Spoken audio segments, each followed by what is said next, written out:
Well, again, it's Wing Nation presented by Sage Fruit, talking sprint car racing, our favorite time of the week, and we are so glad that you have joined us. Steve Post here in the Hercules Tires studios in Concord, North Carolina, and Ashley Stremme joining us from the great state of Pennsylvania where, we can talk about this. We sit in the studio and talk sprint car racing. Ashley, you're in the thick of it now. There's nothing better than being at the track as we were this weekend. It sure is, and there's nothing better than a Memorial Day weekend celebration, especially with the Weikert Memorial. Awesome weekend, as usual, great racing, and a whole lot of fun. Whole lot of fun, lots of laughs, lots of neat stuff, that is for sure. Now, and the thing of it is, what I love about this weekend, and we talked about this last week, it is so rich with everything happening. You know, the Little 500, the Indy 500, the Coca-Cola 600. My problem is, Ashley, when I'm at a race weekend like the Weikert, I kind of wake up on Monday and go, who won this? Who won that? Because the moment that we're all in is just so big. I think that is really neat. And I kind of, or people will come up to me. People came up to me all weekend long. Who's leading at Charlotte? I have no idea. Who won the Indy 500? I have no idea. It's Memorial Day weekend. It's racing and being at the racetrack. It's spectacular. Yes, obviously so much fun. And like I said last week, it is the weekend of racing. You know, you've got 4th of July, those big weekends that are so many days of racing. If you're not at a racetrack, there's no one to blame but yourself because there is one somewhere. Yes, there is. That is for sure. And there is some great racing like this. Take a look at it. It's our Dryden death-defying move of the week. And now for the Dryden death-defying move of the week, where one driver simply amazes us with their on-track moves. Brad Sweet now looking low again in turn number 4 for the top spot. Drag race down the front chute. Selzy has it at the line. Brad Sweet right there through the middle now takes the lead in turn number 2. Oh, Gio Selzy, look out! That death-defying move was brought to you by Dryden Diesel All Death, the official death of the World of Outlaws and wheelmen everywhere. Visit Dryden.com for more information.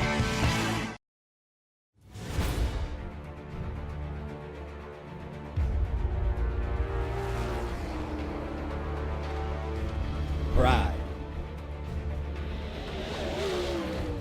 Passion. Performance. We are Team Dryden.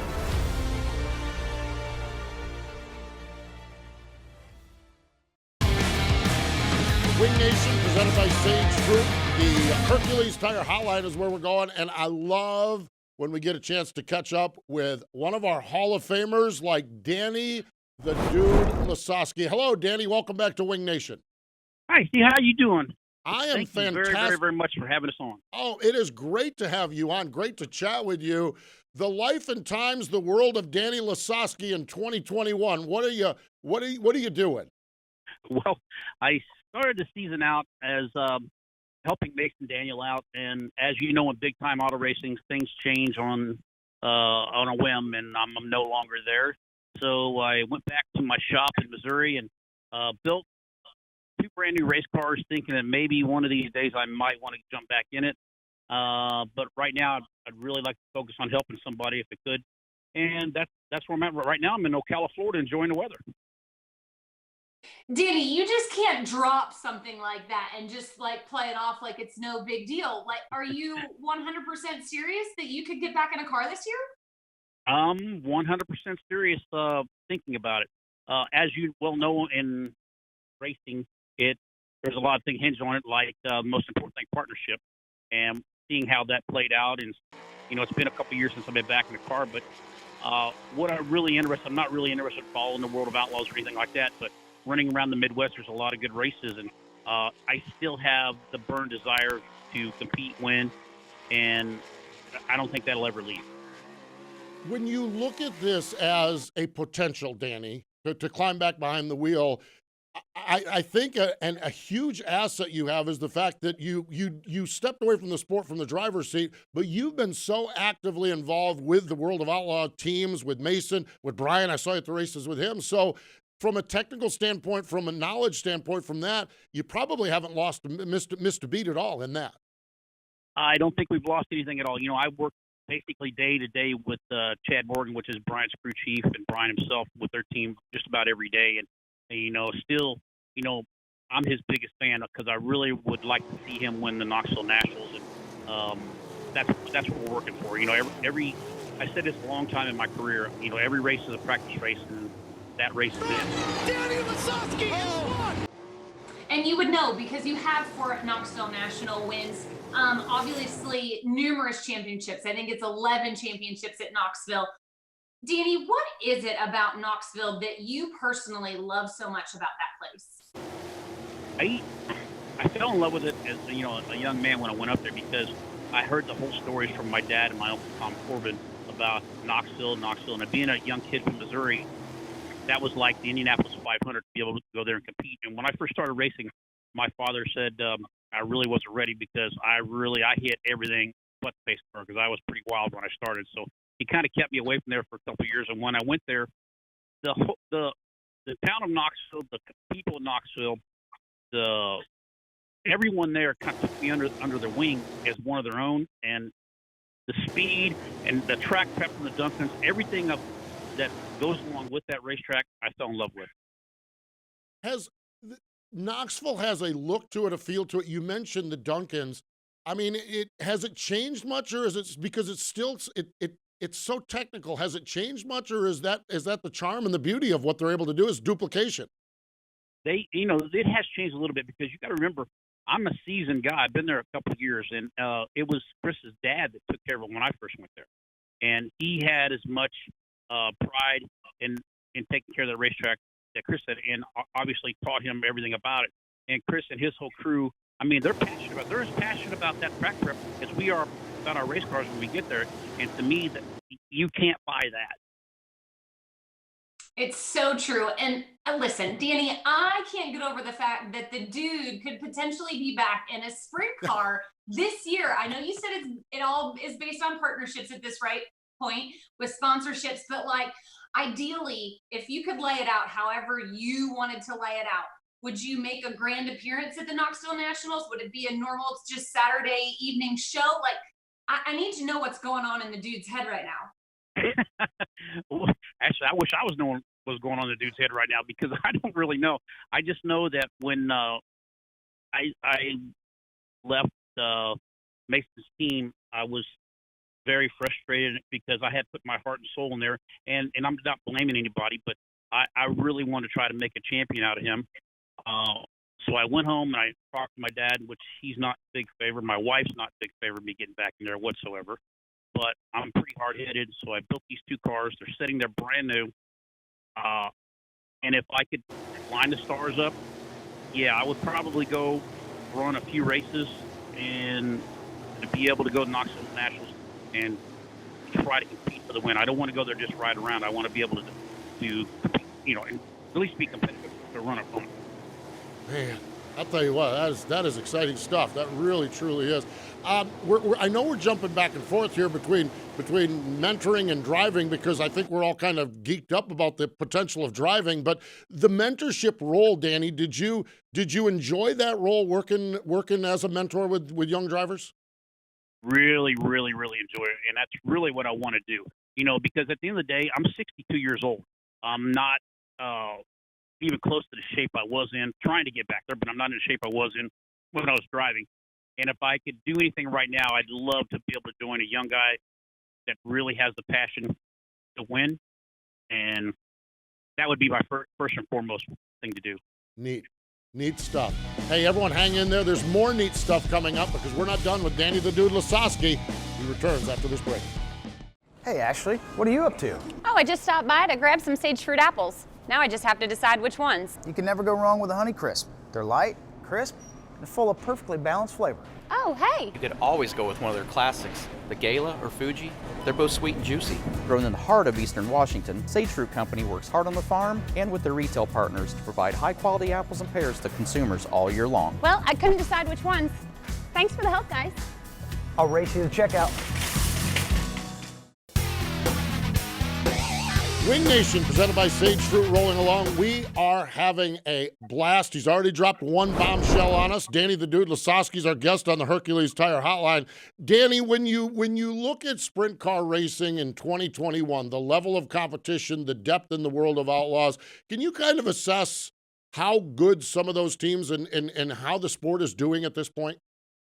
Well, as a sport, I think it's amazing where we're at for sport of sprint car racing, and the talent out there is second to none. I really thought back in the day when Steve, Sammy, Doug, Brad Doty, Dave Blaney, all of us were racing, I thought you can't get much better talent than that. But I'm telling you, going out there and watching these young kids now, it's just amazing to watch. I've got to ask, you mentioned Dave Blaney there. Him picking up the win this past weekend at Sharon Speedway after 23 years. Your thoughts on that? Well, way to go, Dave. That gives us all us seasoned guys a glimmer of hope. He's in good shape. He's been around racing, as long as all of us here, and still has the desire to do it. And goes to show you that right there that you mix desire along with talent, anything can happen. Yeah. That was I still can't get over it was a Blaney and a Hodenshield racing against each other, let alone Dave winning it. That's just that was such a neat moment. And you mentioned Brian Brown, your nephew. I think back a week or so back, he set the track record at Knoxville and he swept both nights. How good is your nephew now? He's really good. He's on his game. He has a fantastic team. He's got a great engine program. And I know him, his every day is burning desire. He wants to win the Knoxville Nationals. And I don't think it's not if, it's when he does it. I think he'll do it. And I think he'll do it more than once. And it's pretty cool because when he did that, he texted me. He said, that's about the only thing he's ever done that I haven't done. So he kind of gave me a little jab there because I haven't had a track record there before. That's awesome. I love it. That's the great thing about families and being in racing is having that one up, but you still have a few more championships and a few more Knoxville National wins than him. Danny, yeah, that's what I told him. I told him, I said, I said, I know records are made to be broken, but you better hurry up because you're catching me in years, so you better hurry up and try to get that victory win. You haven't got halfway there yet. Nice. That's awesome. Nice reply. Right? Well, Danny, there was something that intrigued me on Twitter this weekend. Brad Doty tweeted about you and the seat that you used to have in your car, and that you used to kind of tweak it to the left when you mounted your seat. Is that true? And what was the reasoning behind that? That was very true, Ashley. That's a very good question. Well, back in the day when I started, you got to understand we didn't have the tire technology, the shock technology, anything with the cars back in the day. And if you watch the old pictures, everybody, when we first started putting wings on, we would roll in the corner and the cars would always roll to the right because we didn't really understand how much tie down shock meant to a race car. Well, my dad, he said, we're going to fix that. He says, I know that if you feel the car's going to roll over, you're going to be out of the gas. So he tilted my seat from the very first day I have ever driven a car, and I just kept it that way because I always tilted a half inch to the left, put a half inch spacer on the bottom right corner. So whenever I went in the corner, if the car did lean, I was always straight in the car. That's so neat. There were a lot of things like that, I'm sure, that you guys did over the course of time, though, to get that comfort, to get that feel that you needed to have in a race car, because driver sensation's got to be the key factor to continuing the speed and going fast. It really is. You got a really good point. And you got to also understand, back in the day, we didn't have the containment seats we have today, so our whole upper body wanted to be slung out the right side of the car. And lucky enough that the way I was built, the good Lord built me without a neck. So when I put my helmet on my shoulders, my helmet set on my shoulders, so I didn't move around too much. So falling out of the seat wasn't an option. I love it. Danny, obviously an incredible career you've had over the years. Is there one year that really sticks out to you more than the rest? Not really a year. The ones that stick out, and we keep bringing this back, but our first Knoxville Nationals in 1998 is the one that comes to mind immediately, and the winning the IROC race in Texas, because those two are pretty neat to do, because you can only win the Knoxville Nationals for the first time, and then being able to throw on an IROC car and win against the competition that we had there. Those two stick into my mind, more so than most of them.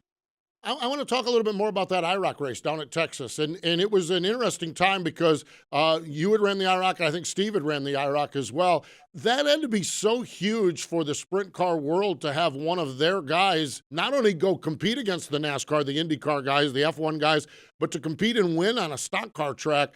What was the aftermath of that like, the outpouring? That was huge. Believe it or not, there's still people today bring that race up. That they say I watched it on TV or I was there, because we were running there an outlaw race right beside it, because they have a dirt track right there at Texas Motor Speedway. We were running the next night there, so there was a lot of dirt fans that crossed over and watched it, and it was just it was such. I mean, even right now I kind of get chills talking about it, because did we want to win? Absolutely, but when you go down there. And actually, you'll know all I'm talking about here. You got to be one of the good old boys. Like when we go to Daytona or Talladega, there aren't too many guys that want to draft with a dirt track guy. They want to stick together. And we went to Texas, and there wasn't any drafting. It was just flat out running, and we got lucky and won the race. Absolutely incredible. Pavement racer, dirt racer turned pavement racer, for that experience. I mean, obviously, there's no correlation between the two. What really culminated everything for that to happen? I just think I really, really tried hard, because as a dirt racer, I've never been on pavement before in my life. And I really tried hard, and I had a lot of help from guys like Dave Marcus and Jim Sauter, and my buddy Kenny Schrader. These guys were all trying to help me out, and to know exactly what to do, not run the right front off, not chatter the right front, how hard to go, and all these things pertained. And then that's why that I'm a real fan of the new series that Ray and Tony got, because they're putting these cars together like an IROC series, and just letting see if the drivers can adapt from each world. And I think that's a phenomenal series they're doing. The SRX series, your nephew Brian's going to be in it when they go to Knoxville. And that starts up here in the month of June, not too far off when they race up at Stafford. Well, Danny, it is always great to catch up with you. We are hoping to see you in a race car going around the racetrack. We hope the partnerships line up, and we wish you the best with that. And we wish you the best with your next round of golf, because I know that's something you're doing all the time as well. I love doing that. And I'm telling you, you guys will be the first to know if I decide to get back in that car. We'll keep you to that. Thank you, Danny. Appreciate the time. See you guys. Thank you very much. There we go. Danny the Dude Lasoski. That's just sprint cars right there, folks. Stay with us. Our Tweet Your Seat Tweet of the Week, and a whole lot more coming up. Power isn't born. It's built over time. For over 65 years, Hercules Tires has been providing the muscle to move more drivers. Whatever the vehicle, whatever the terrain, and we back it with a powerful protection plan. So wherever the road or the trail takes you, we have the selection, value, and strength to get you there. Hercules Tires. Ride on our strength. We're back here watching Wing Nation presented by Sage Fruit, and now it is time for the tweets. That's right, multiple, because we had so much fun this weekend. It is the tweets of the week. Never a dull moment at the Weichert Memorial at Port Royal Speedway. Check out all the fun we had this weekend. Holy moly. Oh, if you my weren't gosh. there, you missed it. Again, thanks to everyone up in Port Royal, Pennsylvania for a spectacular weekend. Let's get to it. Take a lap around the sprint car world. The month of June is a busy, busy month. Starts off with Ohio Speed Week in turn number 1. 8 races in 9 nights. Nobody in the world does it like they do in Ohio. Friday, June 11th, Attica, then to Fremont, then to Wayne County on the Monday night. They have Sunday off this year, so how about that? That's neat. They give them a day off. Then over to Sharon Speedway, and Ashley, 4 down, 4 to go with the Ohio Speed Week. Yes, Wednesday they roll off at Waynesfield Raceway Park. Thursday, June 17th, it's Muskingum County Speedway. Then the 18th, Friday, Lima Land Motorsports Park. And Saturday, June 19th at Portsmouth $17,554 for our good friend's dad, the Dean Niddle Memorial. Yeah, that Dean Niddle and Jeff Niddle does so much work with that at Portsmouth. That is going to be great. That's turn number one. Turn number two, one of the great traditions of the Lucas Oil ASCS National Tour is their trip up to the upper Northwest, and that is coming up. It starts off on June 19th and 20th at Grays Harbor Raceway in Elma, Washington, and they don't come home after that one, Ashley. No, then they head over to Skagit Speedway June 24th through the 26th for the Dirt Cut. So make sure you check that out. It's going to be a cool little West Coast swing. Yeah, it is. West Coast. And they have the social aspect of this on Monday, Tuesday, Wednesday literally makes me want to throw my phone down at how much fun they have when they're out there in the upper Northwest. It is really, really cool. So there's turn number two. Now we head down the backstretch. Turn number three in the month of June, coming up on June 20th to 26th, Houston Speedway and the Jackson Motorplex. It is the showdown. And Ashley, you and I and Aaron, we're all going to be part of the showdown this year. Can't wait. I'm so excited to have you guys show me around. It's going to be my first time there. But absolutely incredible weekend. 6,000 to win at Huset's. And then Monday and Tuesday, June 7th and 8th, it's the World of Outlaw at Huset's for the 50, 30,000 to win. And then they keep on rolling, Steve. Yeah, we have a hauler parade in Jackson. And then Thursday through Sunday, it is the Jackson Nationals, $50,000 to win. We've done live shows at Jackson. New to us will be the live shows we're doing at Huset's. And then get this, Ashley. If you were to win the Huset's 50, which is $30,000, and the Jackson Nationals, which is $50,000, Todd Queering has decided to give a bonus of $100,000. That's $180,000. Ay, that's a lot of money for a few nights of racing. It sure is. It makes me want to be a sprint car driver. That's right, exactly. Wing Nation live shows from Huset's and from Jackson on all 5 nights of the World of Outlaws. That's turn number 3. Turn number 4, I love when I see people in our sport get along. NASCAR, big anticipation for the July 4th weekend at Road America. Road America has partnered with IRA and the Plymouth Dirt Track, and the weekend doesn't kick off at Road America, Ashley. It kicks off at Plymouth at the Dirt Track in Sheboygan, Wisconsin. Yes, they are going to host the IRA bumper-to-bumper sprint cars, the 360 sprint cars, plus the 360 sprint cars. It's 5 miles between Road America and Plymouth Dirt Track. So if you're going to one, you better get to the other. Absolutely. Great stuff. And there you have it, a lap around the sprint car world. Stay with us. I'm not ready yet. All right, I'm ready now. Hey, Ashley, what are you up to? I just swing.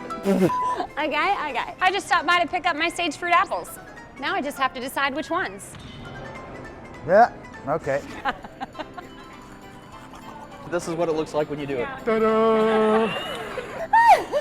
Take a deep breath, count to 5. It's like running across a rhythm section at a motocross track. Mine was perfect. Wing Nation presented by Sage Fruit. Continuing on, Ashley Stremme and Steve Post here. And Ashley is modeling some of the latest Wing Nation gear because we have 10th anniversary. Yeah, you got the orange shirt. There you go.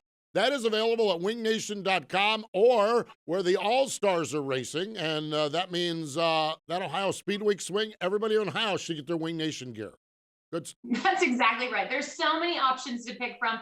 The orange is my favorite. The palm tree one is my second favorite, but there's still even more options than that. So make sure you check it out. And a whole lot of fun, and a whole lot of fun coming up in the sprint car world in the month of June. It is going to be exciting for sure. And we just can't wait. Can't wait for it to all unfold. Ashley, this year has just been so amazing in sprint car racing. And I can't imagine the thought that we may add Danny Lasoski to the mix. Are you like how lucky are we as sprint car world? We had Blaney win earlier, and now the dude may get back in the game? Listen, I don't even know what you talked to him about because I was still just so mind blown by him telling us he could potentially get back in a sprint car this year. And I kept wanting to jump back to the questions like, let's go back to this driving thing. Appreciate Danny the Dude Lasoski joining us. More important than all of that, though, thank you for joining us here on Wing Nation.